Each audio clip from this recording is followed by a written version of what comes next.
Hi, it's David Rosen, Douglas Elliman Real Estate, and I'm sitting here at one of my favorite listings, 434 West 23rd Street, Apartment D.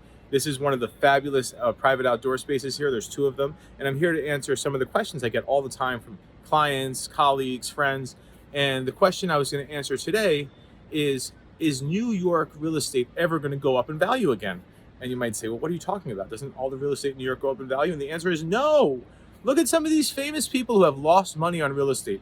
David Duchovny, Tommy Hilfiger, Steve Cohen, who owns the Mets, bought this fancy place, sold it basically for what he bought it for, and the list goes on and on.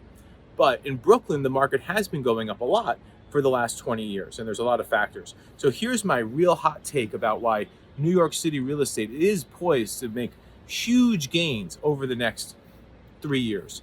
And I mean it, 3 years. I think after the presidential election, you'll have a huge increase in values and in Manhattan. And here's the reason. Manhattan's cool again. And when you say Manhattan's cool again, wasn't it always cool? The answer is no, it wasn't. I mean, it wasn't COVID that drove people out of here. It was just boringness, yuckiness. I could go into the details, but you know what I mean. And I think now that, there's a lot of options for you if you want to live in a suburban life. You want to live in Nashville, you want to live in Texas, you want to live in Florida, California, go live there. But a lot of people, more people than there's even, availability for, want to live here in New York.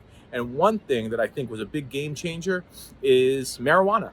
Marijuana being legal here in New York now, where you can buy it anywhere, is a big game changer. I mean, it used to be people were smoking marijuana, but they were probably afraid of going to jail. But now that you have all these different types of nightlife, including gambling, marijuana, I don't know. I think that you will see people who liked that part of California or Vegas or whatever come here, and it's just reinventing what it is to live in New York.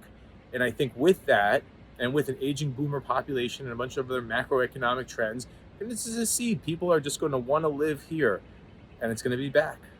Thanks. I'm David Rosen. If you have any questions about real estate or life or anything else here in New York, give me a call.